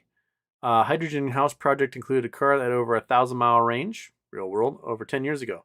There's some exist. There's like the Aptera car that can do 1,000 miles, but it's like a super lightweight car with huge solar panels and made of all these like crazy carbon fibers and stuff. Come up, cat. You come up. Rather than freaking out the whole time. Come on. There you go. All right. Yes, go. Rub your head on things. Change the camera angle. Right. That's and block the chat so I can't see what's going on. There we go. All right, your butt's out of the way now.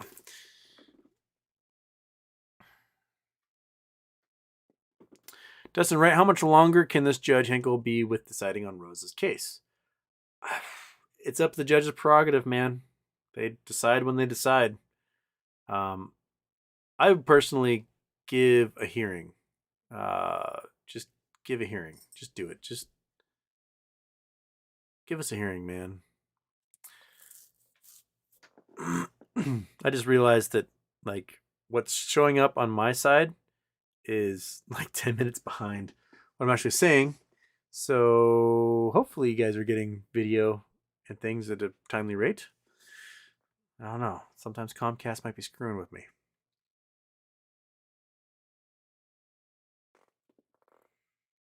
Ah, that is a reset. Quit resetting.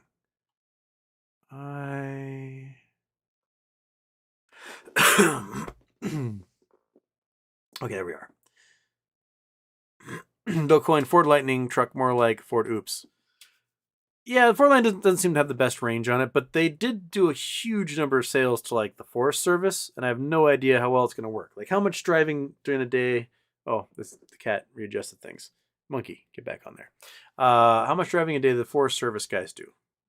Is it hundreds of miles? If it is, they might not want an electric car, especially if they got to do 4-wheel drive on rough roads and stuff, where it will eat a lot of juice real quickly. But if it's, they're doing like 40 miles in a day, no problem. Plug it back in the ranger station, good to go.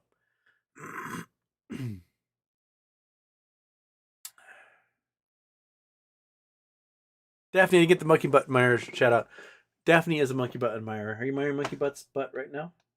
Huh? Are you? Do you have a monkey butt? Do you have a monkey butt? I'm going to put you on a sweatshirt, I am. It's going to be you sitting on the front, facing everybody, and it's going to say monkey butt. Or maybe monkey and then butt on the bottom. Haven't quite decided. And on the back, it's going to be your back, and it's going to say destroyer of worlds. Yeah, it's true. people are going to wear you. Yeah, you're going to be remembered forever. Long after you've passed this mortal coil, there'll be a faded sweatshirt that some girl steals from her boyfriend, and then she wears. Right? Yeah, the hoodie stealing. That's a trophy hunting for ladies. Yeah, it's true. You're gonna be part of that, monkey. So just know that you'll be like Tutankhamun, remembered forever because of the discovery in some vintage store 50 years from now.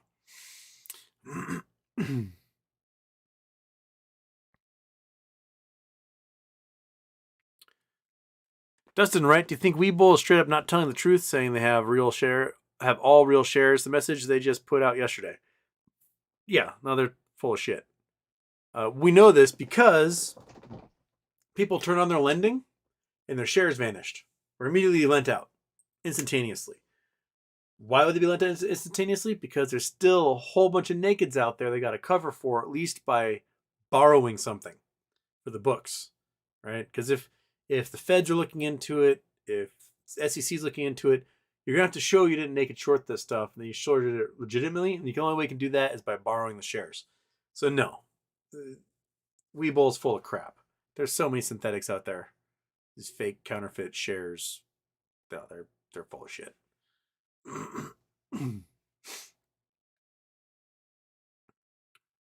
mean, if they had everyone's shares, if I were Webull and there were no fake shares in my system whatsoever, and they got this one big certificate that goes to APX, it's full of, I don't know, 10 million shares or whatever, I would just say, you know what, everybody?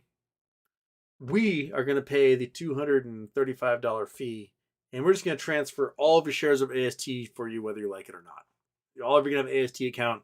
Your shares are going over there. We're out. But because they have a whole bunch of fake shares in their brokerage, just like every other brokerage, they can't do that. And they won't do that. And so they're going to try to charge you individually, pay a whole bunch of different prices that you shouldn't have to pay to try and register those suckers. And that's one way they're just trying to, pass the buck if they can. Literally and figuratively.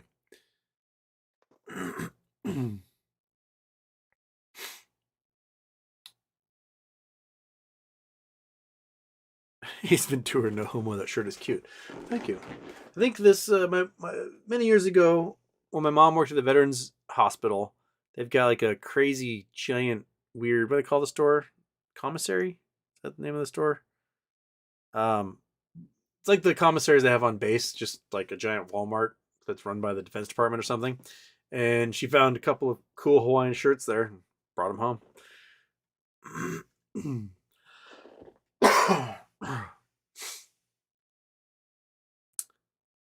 Dustin Wright, do you think Iraq will ever get their economy going enough to get their currency to say 50 cents on the dollar in the next 10 years? I mean, Iraq has been living on the brink of another civil war simply because you got the Baathists, who are a whole bunch of Sunnis, and then you got the Shiites, who were the victims of the Baathists for so long, and they're a majority. And no one can get along. I mean, all the borders in that entire region were drawn by like the British and the French without any, consideration for natural borders, for ancient borders, for cultural groups, tribes. And so you just stuck a whole bunch of people in these borders that traditionally never got along and said, get along. And you got, like Kurdistan is broken up into 4 different countries. And because of the semi-autonomous region that they had for so long under the no-fly zone agreements after the Kuwait War, the first Gulf War, that little boob at the top of Iraq is wealthy, somewhat more safe, but the Kurds who live in other regions in Turkey and Syria and Iran, they are not necessarily safe. And those are regions that they claim this is our ethnic homeland. We've been here for thousands of years, and let's fight. And the various broken empires over the time that also ruled over those regions also claim that stuff because this used to be our Turkmen empire. Get the hell out. And I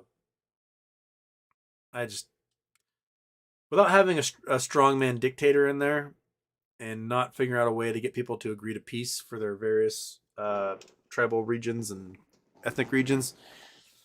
I just think that there's going to be a lot of strife. So you're going to have to figure out a way to share that oil wealth and spread it around in a way to make sure everybody, you know what? I'm making so much money right now. I'll let bygones be bygones. And I think that's the key. And I don't know if it's going to happen. Yeah.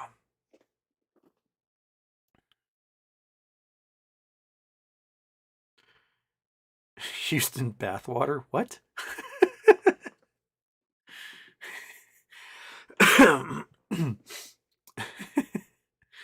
Drinking water is very good for you. And I made it to an hour and a half, and my voice is killing me at the moment.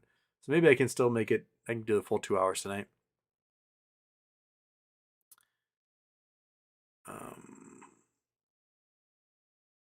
SBS the Schlongs got more impressive, just like the progressions of the Giza pyramids.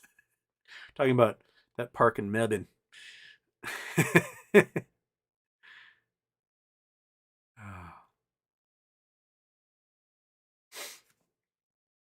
Michael Mystery. Houston, that shill shouting crap is everywhere. It is. And sometimes they are shillish people.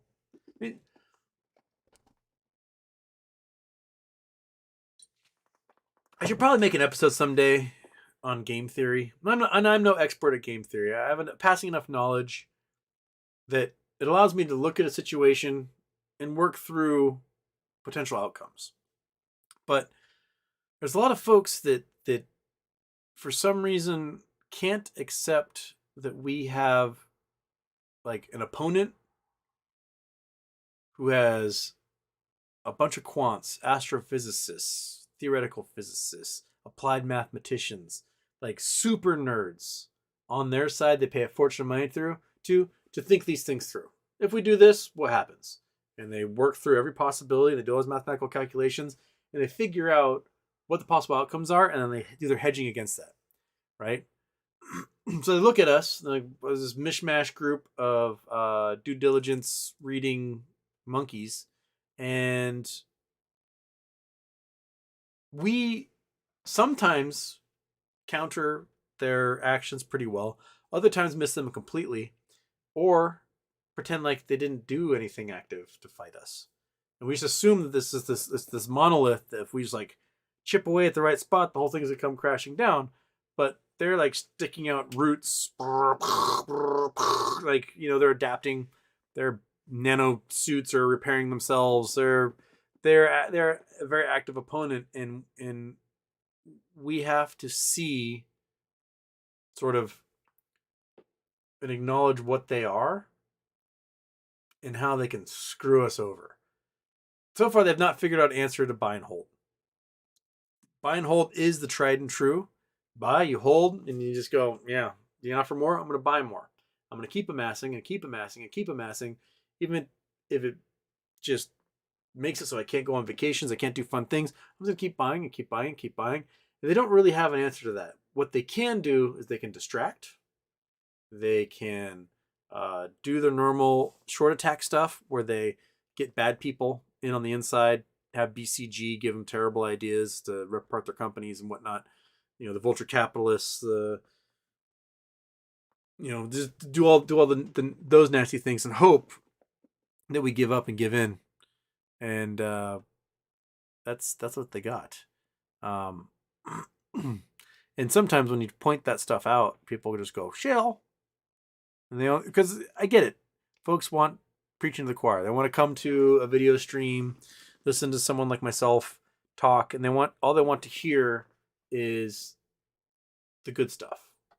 They don't want to hear anything that's bad or potentially bad.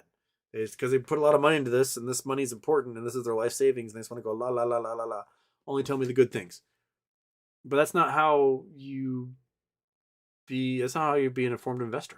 You just like that prospectus. The expert had to say, like, look, this is where everything can go wrong. I personally think we have to talk about what can go wrong, how they can screw you over. So that's if you're gonna go into like a cage fight, and granted, I'm no cage fighter, never have been. I did karate back in the day, but you want to know like what's your opponent capable of?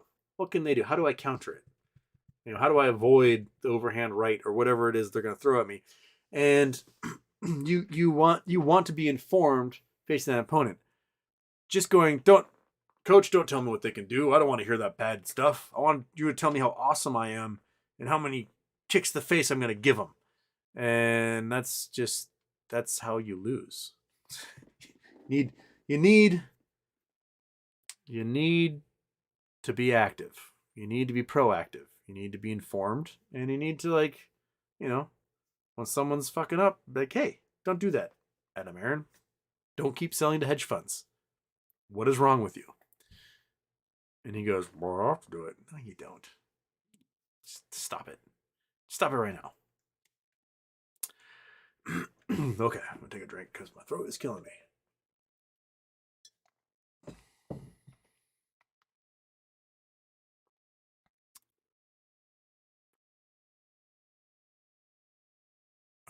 See, when Adam Aaron does the reverse split where 2 years of holding be reset, a new date issued, so no more long. No, you'll still have the date you bought in. It's just a CUSIP will change.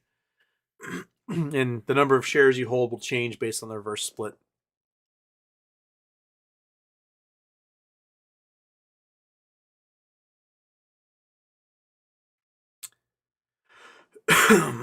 Man, the chat just reset again.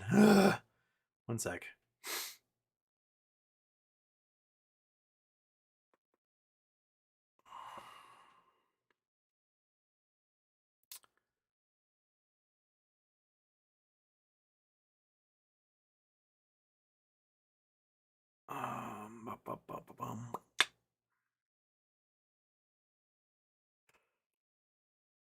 The Old Milkman, Houston. I'm making a trip out to Portland next week for a yarn crawl. I was wondering if there are any places you would recommend to go see while I'm out there. Portland. Powell's Books. Go to Mount Hood. Go to Multnomah Falls. See the Columbia Gorge. You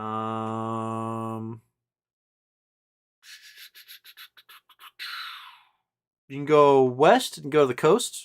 Go to like Fort Stevens and Astoria, where they filmed Goonies, and what was the other one they filmed? A Short Circuit was filmed there as well. Other cool things you can do in and around Portland. Downtown itself is kind of gross. I just would avoid downtown Portland. It's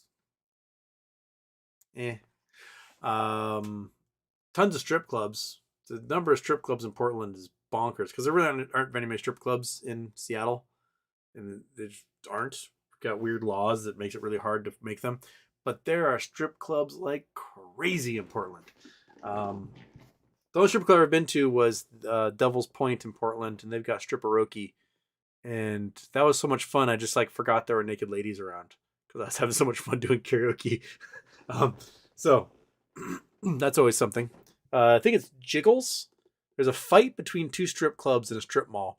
Jiggles is on one side. I can't remember the name of the other one. It's like the vegan strip club because Jiggles is famous for having like the best steak in Portland. And they have like outdoor dining as well as being a strip club on the inside. And the outdoor dining has like views of Mount Hood and stuff.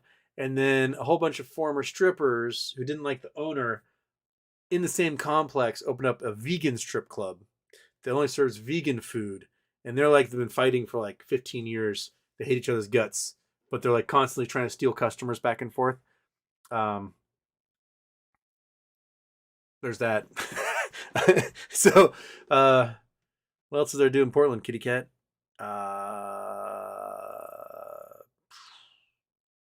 This time of year, that's probably about it. It's probably all the things to be doing. Summertime offers a lot more cool stuff. Go skiing at Mount Hood. Why not? Right, kitty? Right?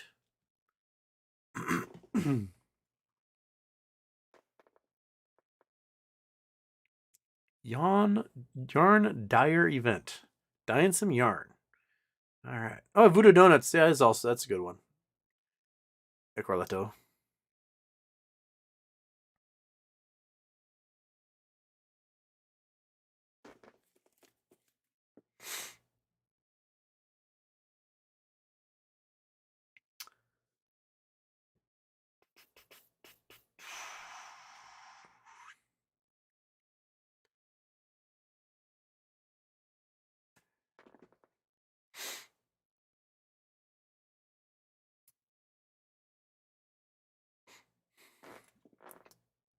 Boom, boom, boom,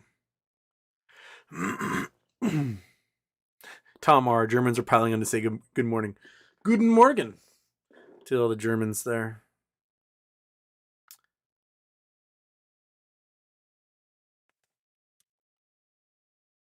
Chance Wayne, Houston, are you considering transferring any portion of your next bridge broker shares through AST, or are you waiting for the court challenges to play out before making a decision? I am waiting, because if the court challenges work out in the way that we want, then I want to be in a brokerage to sell easily. I don't want to be selling AST and have to worry about that. Selling through a direct registered share is just annoying as hell. But I'll make up my mind more if the if the courts rule against us, and it looks like a payroll might not work. But for now, I'm just going to sit with Fidelity and just keep going, shaking my head at everything that all these brokers are doing, going, just sell. Just allow people to buy and sell shares or something and just close this crap out.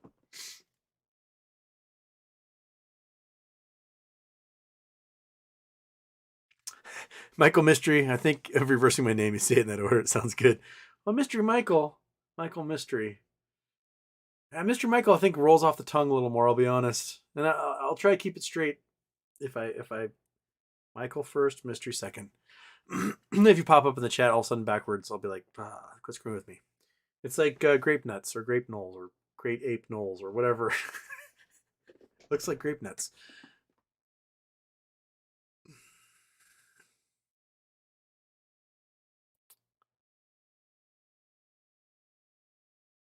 Got grannies quilting, people crocheting, yarn dyeing.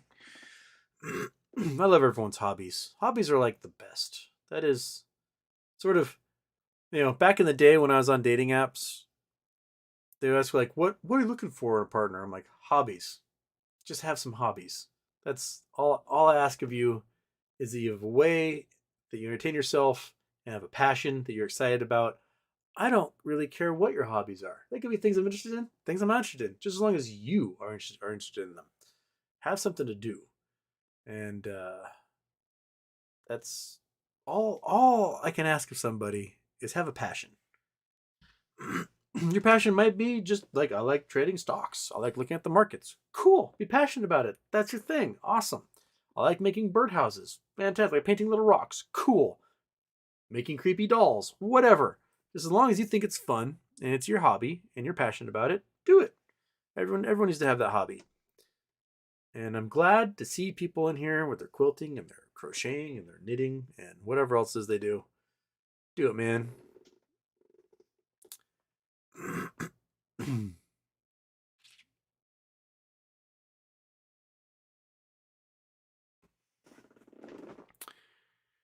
Daniel Motes. Hey, Houston. I met a Goldman Sachs investment banker tonight in Disneyland. We had a good chat, and now I've never been more confident in my GME investment. Chad Bro is a clown. Happy birthday.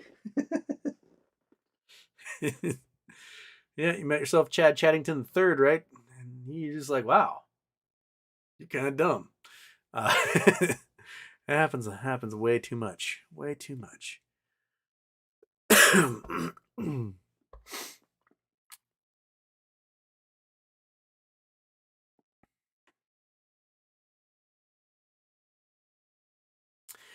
I think YouTube isn't letting me post coordinates, but I was wondering why the Olympics aren't volcanic. I presume you're talking about the Olympic Mountains, which is a little mountain range to my west. Up here. So you can see it from space. That's the Olympic Mountains there, where Olympic National Park is. It's a tiny little range. It is very wild. Not much mining happened in here, because by the time people started exploring this area, World War II started and they shut down almost all mining operations, except for down here near Lake Cushman, up the North Fork of the Skokomish. There's actually a lot of mining that happened for manganese, magnesium, and copper for the war effort, but then they never actually did anything about it. But the Olympics are a coastal range. These are the results of, like, if you look out into the ocean here, we can see these little bumps on the ocean floor. They're little rock formations, ancient volcanoes, whatever, little seamounts. And when the continent itself dives underneath, North America works like kind of like a squeegee and scrapes all those little seamounts off. And so this whole shelf here is known as an accretion prism, where they sort of accrete and gain this stuff. And as they get more and more and more and more, it builds up the coastal range. And so the big parts of the coastal range are the mountains in Vancouver Island, the Olympic Mountains. There's some coastal mountains along Oregon, and then you get to the California Alps here. You got some pretty big mountains that are pretty tall. How tall are these guys?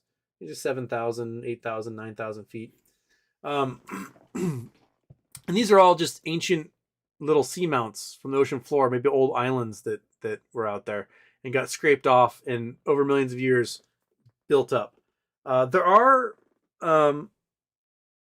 hot springs and stuff that are in here. Lots of hot springs in the Olympic Mountains. So there is, gold and minerals that mineral deposits form out of that, but they're not volcanic in nature. The way this guy, I want to go back to the paint here. So let me go turn off Google Earth. Got MS Paint up there.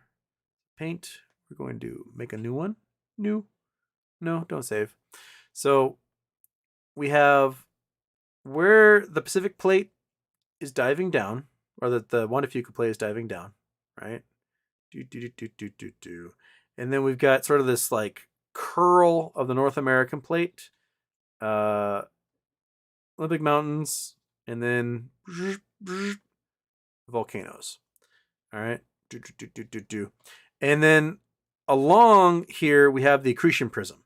So this is all the gunk that gets scraped off of the various little hills and things that are on the oceanic plate as it dives underneath. And ocean, or if I can change color, I can do ocean water. So that's all ocean in here, all ocean in there. And so these things, as this sucker dives underneath, the continent ends up scraping off all these little hills and dusts and sediment and whatnot, and it collects in this accretion prism. And then as this continent moves further to the west, it starts to wrinkle and fold and push up what was the accretion prism. Like this used to be accretion prism, say 10 million years ago, right? 5 million years ago. And it's now been pushed up into these mountains. And then deep down below, when this plate starts to like break up a little bit and you get a big magma chamber, and that magma chamber comes up in these blorps of magma deposits, and then that's where the volcanoes form. And this is the Cascade Range. This is where Mount Rainier, Mount Adams, Mount Hood, and whatnot, Mount St. Helens. These are all mountains from these magma plumes that come up from this remelt of the oceanic plate. So you get 2 different mountains as a result of that subduction. And because this isn't as violent a subduction, like you can see there's no huge trench here, right? Oh crap, you can't see again because I didn't put them. There's no huge trench along this lip like there is along South America. There's no big trench right here because this isn't as violently pushing underneath as it is in South America. Go back down here. There's a giant trench along here. This is much more violent, much more active. And you can see also that on this Nazca plate, there aren't as many little blurps and bubbles and things. So the coastal range, the accretion prism isn't quite as large. And the coastal range here is often just a lot of volcanoes to begin with, because it's diving under so quickly and so fast. The remelt happens really quickly, so the volcanoes build up really quick along that entire range there. And you have more active volcanoes, like where these trenches are. You have a number of active volcanoes from Mexico all the way down through Costa Rica that are way more active than you have in Washington, Oregon, and California. Same thing is for some of the island chains out here. These volcanoes are more active along those deep trenches. And you get out to Japan and Marianas Trench, and the volcanoes out here are more active. The volcanoes in Tonga, where these deep trenches are more active. The volcanoes in Sumatra are more active. The volcanoes in the Aleutian Islands are more active. So where these deep trenches are, where the plates are diving much quicker than one would expect, and you're going to get more earthquakes and more mountain building from volcanoes than our meek, tired, tiny little plate here is kind of giving up on life, and our volcanoes aren't as active. They can be. We'll get good earthquake every 300 years, whereas down in Chile, you get a good earthquake every, I don't know, 15 years, right? That's a big difference. 300 years versus 15 years.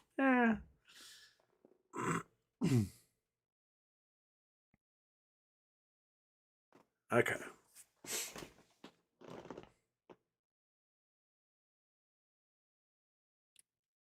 Daphne, Houston, any GME updates, or is that all just yesterday's news?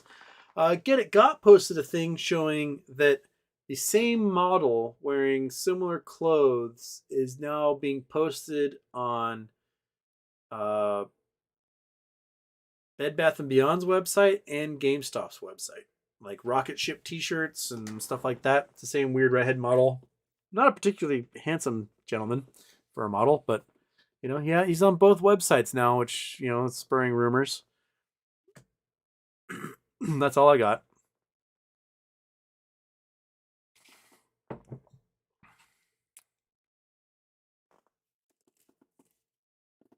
Sounds like the creepy old guy from Family Guy. Yes, a handsome fella, aren't you? Could you reach up there for me, young man?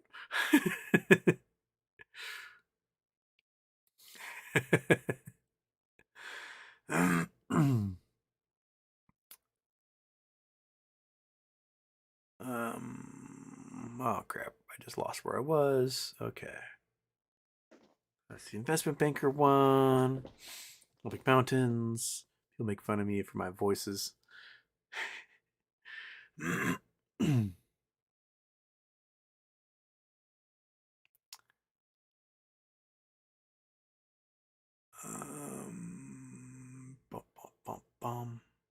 WKRP Cincinnati theme. That's pretty good. So was Three's Company was pretty good too.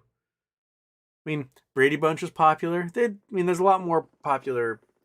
They don't really do intros to TV shows anymore.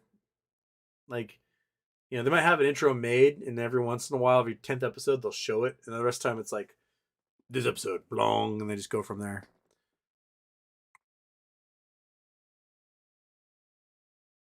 Let's be on top chat. I'm on live chat. I'm not on top chat. I'm on live chat. I got it. I can see it. Okay. Brady Bunch. A Love Boat was good. Land of the Lost. There's a lot of good ones in there.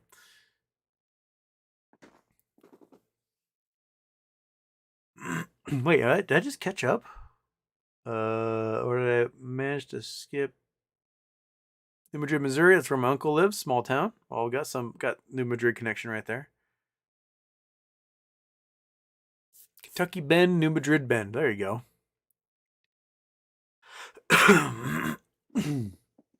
Excuse me. Looks like I'm pretty much caught up. Whoa. Dang, son.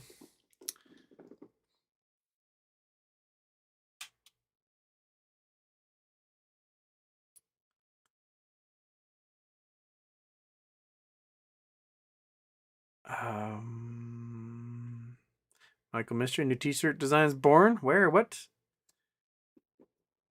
We get a stir. That's grape. Jeffrey R. Houston, any news on that project or show you were in the works? Dude, nothing. I messaged them on Monday. I'm like, hey man, you said after New Year's, let's make a show. Silence from the production company. Well, if for some reason MMTLP money comes through, I'm going to make a geology show. I'll self-fund it. I don't care. We're going to do something. Because like the shows, there's a bunch of YouTube channels that do it, and they do it in their local regions, and they talk about their local stuff. But like, they'll talk a lot about the treasure hunting aspect of finding things, but what they don't really explain is the geology of how that stuff formed. And to me, that's the key. Like, you can teach someone how to find something in the earth, but there's always going to be this like nagging, well, why is it there? Because knowing why it's there, they can look at other places and look for the same thing. And it kind of like ties like the story of the earth together, which I think is interesting as finding cool stuff.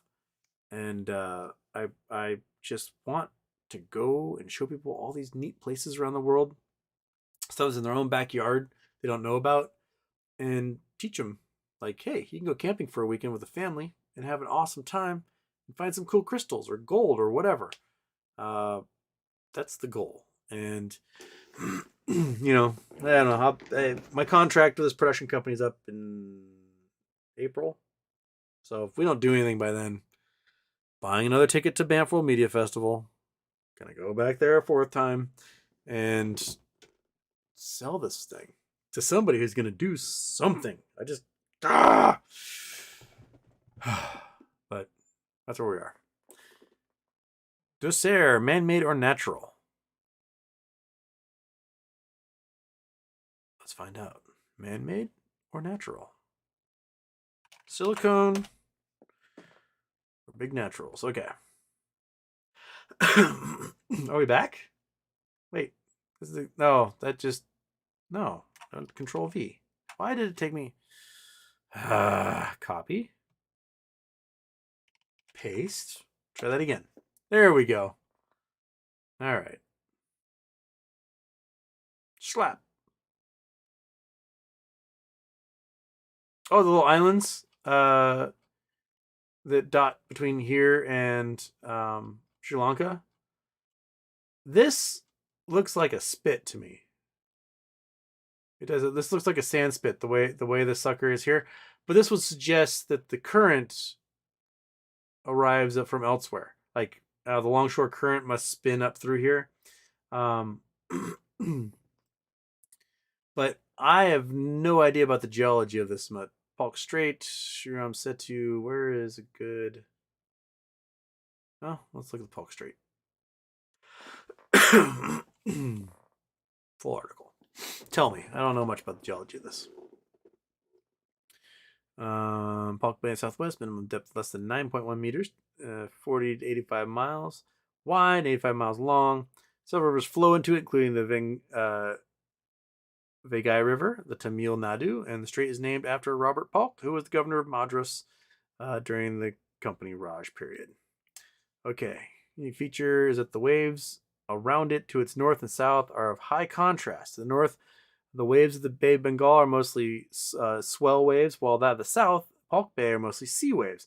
Despite being a sea-dominated area, the significant wave heights in Palk Bay regions are relatively low. The average significant wave height in Palk Bay is close to Ramsitu is about 0.5 meters. Foot and a half.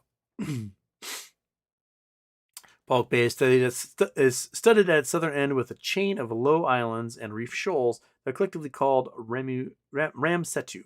It has historically been known in Hindu mythology as Ramsetu, that is the bridge of Rama. This chain extends between there and there, also known as Ramaswaram Island and Tamil Nadu, Manor Island. Proposed canal. I want to make a canal through there. Large ships pass. Not really telling me the geology of how it formed. Not at all. But there's a ferry that goes across. My guess is during this without knowing any of this. Oops, I'm gonna go back to the map. I don't want to. Without knowing the actual geology of this, I would guess that since you can see that there's a shelf that connects Sri Lanka with mainland India, right? There's a shelf here, and it's fairly shallow. We're talking, 9 meters deep is what they're saying in that thing. So that's 30 feet or so. That during glaciated periods, the ocean level drops to 300 feet.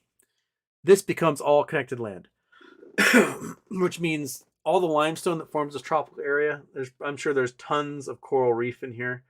So you got living, building creatures that you have natural land bridges that form, and that what is left here is sort of, as the ocean meets both sides, you get these two currents going that kind of spool up all the sediment and leave these little shoals here, and they get perpetuated and rebuilt by the coral reefs there in the area. I would bet zooming in here, probably see coral reefs. Yeah. So all along here, you can see the coral reefs. This is all coral right there. It's all coral here. So you got tons of coral in here. And that the coral itself, and you can see the edge of the reef shelf as well along here. I would guess that this is all built up by the coral reefs over and over and over again, just rejuvenating. You can see this is the sands. This is all deposited sands. And then there's little limestone, little reefs that form, little bits of white coral. Yeah, that'd be my guess. Same thing happens as islands sink. And you can see it in the Hawaiian Islands. So we talked about before, the Hawaiian Islands are doing their march to dive underneath Kamchatka Peninsula. So you got where they're forming new, big island of Hawaii, lots of volcanoes. And then when they move west, a new volcano pops up. They start to erode, and as they do so, they become smaller and smaller until eventually they become like little nubs of rock, like Nihoa. Here, it's sort of like the last little precipice of what's left of the volcano.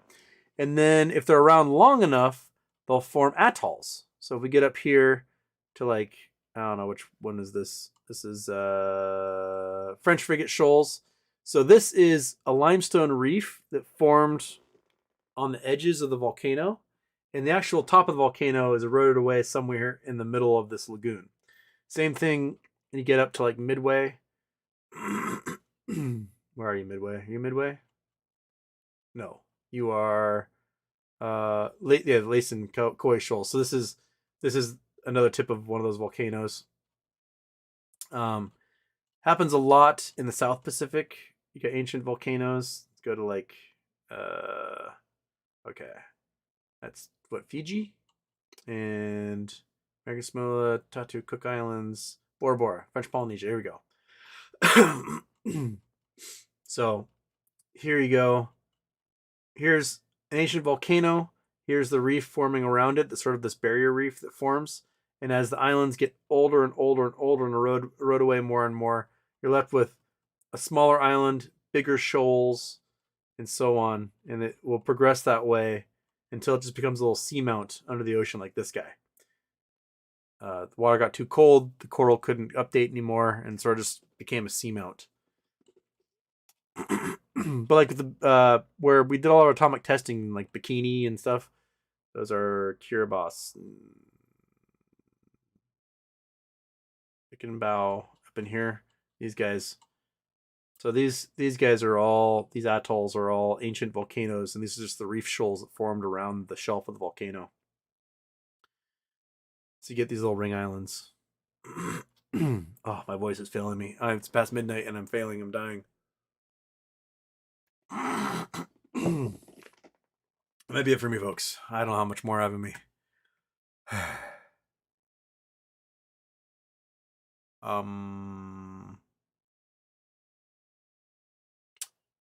Yeah. Michael, Mr. Houston, you should pitch your memberships and hit the like and sub stuff. Yes. Thank you for reminding me. That's the stuff that I hit. Like, subscribe. If you like talking about pretty much anything on Earth, come to Houston. We have a problem. We'll talk about it all. Geology, space, finance, current events, science. I don't care. We'll talk about it. I did set up a membership program, so you can help me. Someone's like, you're in it for the money. I'm like, duh, everyone's in it for the money. But like literally 5 to 10 hours a day, every day, I answer every single solitary message sent to me. Every single one. Sometimes it's a complex answer. Sometimes it's just like, thanks for sending me that thing. I'll give you something to read.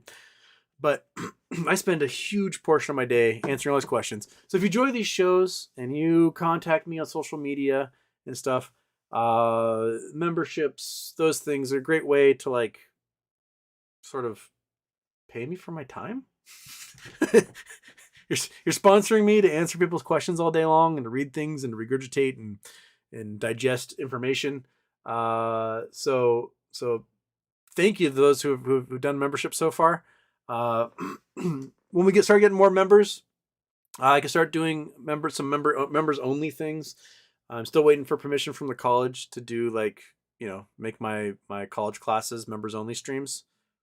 I won't be able to interact with you, but you could watch my streams while I interact with my students and stuff and answer their questions and talk about the wonders of space. So thank you. I think there's a link in the description. I remember to put that in there. I think I did. Yes.